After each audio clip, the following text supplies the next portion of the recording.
పాశం అండి, వినాయక చవితి స్పెషల్. మీకు అందరు చూసి చేసుకుంటారని ఈ వీడియో చేస్తున్నాను. ఇలా గోధుమ పిండి తీసుకోవాలి, కొద్దిగా ఆయిల్ వేసుకోవాలి, చపాతీ పిండిలాగా తడుపుకోవాలండి. ఇలా పిండి తడుపుకొని ఒక 10 మినిట్స్ మూత పెట్టి నానబెట్టుకోవాలండి, బాగా వస్తాయి. పొడి పిండి వేసుకుంటే అంటుకోవు, సన్నగా చేస్తూ ఉంటే మంచిగా తొందరగా ఉడుకుతాయి, తినడానికి కూడా టేస్ట్ బాగుంటాయండి. ఇలా చేసుకోవాలి సన్నగా.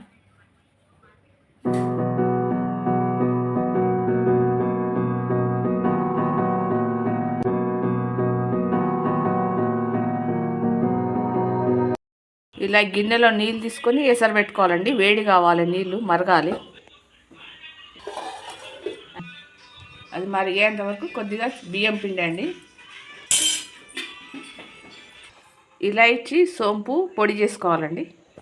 మీకు నచ్చిన డ్రై ఫ్రూట్స్ వేసుకొని నెయ్యిలో వేయించుకోవాలండి.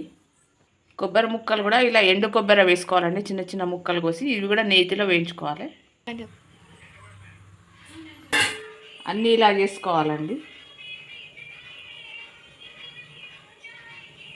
ఇలా నీళ్ళు వేడెక్కాక కొద్దిగా నెయ్యి వేసుకోవాలి. నీళ్ళల్లో నెయ్యి వేసుకోవడం వల్ల ఇవన్నీ ముద్దలు అంటుకోవన్నమాట, ఒకటికొకటి విడివిడిగా వస్తాయి.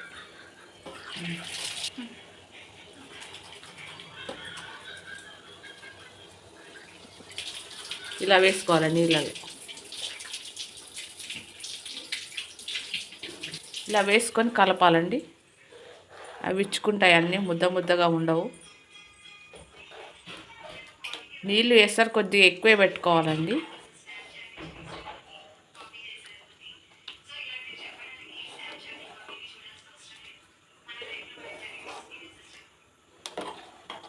ఇలా విచ్చుకుంటాయి, ఒకటికొకటి అంటుకో, నెయ్యి వేయడం వల్ల. ఉడికించుకోవాలండి. పిండిలో ఇలా నీళ్ళు పోసుకొని కలుపుకోవాలండి, లూజ్గా, ఉండలు కట్టకుండా కలుపుకోవాలి. ఇలా నీళ్ళతో కలుపుకోవాలండి, లూజ్గా కలుపుకోవాలి, ముద్దలు ఉండొద్దు. ఇలా ఉడికాక నీళ్ళు వంపుకోవాలండి. ఇలా నీరు మొత్తం వంపేసుకోవాలండి. బెల్లం వేసుకోవాలండి సరిపడా.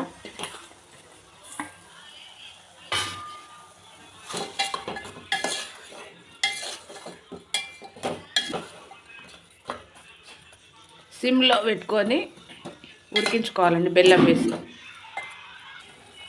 ఇలా బెల్లం కరుగుతుందండి, మీడియం ఫ్లేమ్లో పెట్టుకోవాలి. ఇలా బెల్లం కరిగాక బియ్యం పిండిలో నీళ్ళు కలుపుకుంటాం కదండి, ఇది పోసుకోవాలి.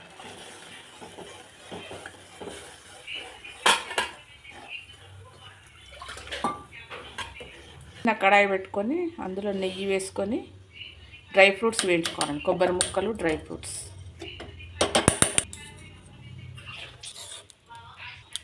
కొబ్బరి ముక్కలు,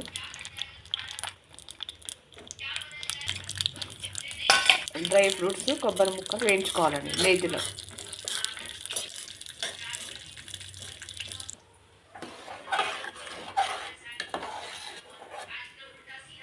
ఉంటుందండి బియ్యం పిండి పోసుకున్నాక. దీంట్లో ఇప్పుడు డ్రై ఫ్రూట్స్ వేసుకోవాలి, సోంపు, ఇలాచి పొడి అండి.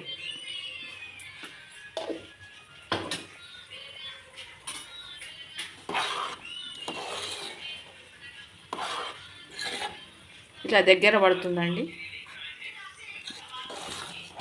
ఇలా డ్రై ఫ్రూట్స్ వేసుకొని స్టవ్ ఆఫ్ చేసుకోవాలండి.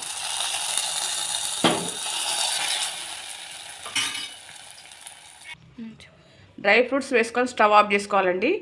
తాలికల పాశం, బెల్లం పాశం రెడీ అండి. మీరు కూడా ఇలాగే చేసుకొని కామెంట్ సెక్షన్లో మీకు ఎలా వచ్చిందో పెట్టండి. ఈ వీడియో చూసిన వాళ్ళందరికీ థ్యాంక్ యూ.